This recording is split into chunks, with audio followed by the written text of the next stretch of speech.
Study fans, it's Camus with another edition of Chess Beauty. At the end of Chess Beauty 88, we offered you this position. This is white to play and win. So have a go at it, and then we'll discuss the solution. Okay, I'm assuming that you've had a chance to look at this. The key move is the rather startling rook e to e5. And what's the point of this move? Well, we're threatening rook to h5, and then when the king moves to the g file, we check on g5, and that'll force a liquidation of the heavy pieces into a winning king and pawn ending. So for instance, in this position, if black tried queen to g6, then our plan goes into effect. Rook to h5, king to g4, rook g5 check, queen takes g5, rook takes g5, king takes g5, and now a5 leads to this winning ending, because b takes a5 and white will queen first. Winning. Going back to the start position, after rook e to e5, black can also try queen takes e5, rook takes e5, d takes e5, a5, b takes a5, b6, with the same winning endgame as we had before. So, going back to the position after rook e to e5, the most obvious attempt and the main line of the study is to take with the pawn. D takes e5. And now white has a very clever move, rook to f2. And now we're threatening the same sequence. We check the king, he moves to the g file, and then we skewer the king against the queen.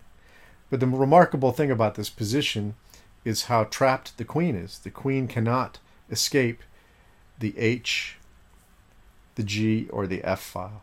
And in any of those files, he's going to run into the same problem with the checking rook and the subsequent skewer leading to the winning endgame.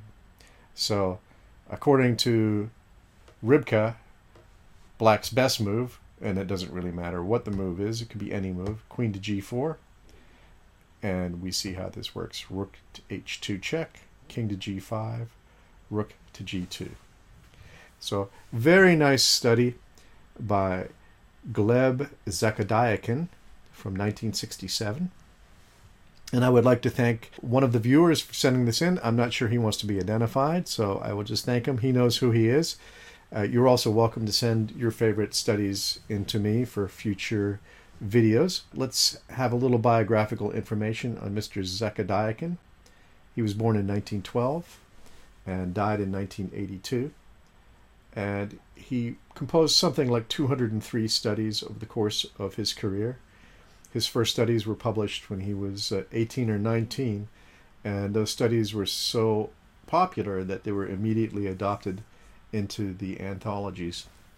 One of his favorite themes was the powerless queen.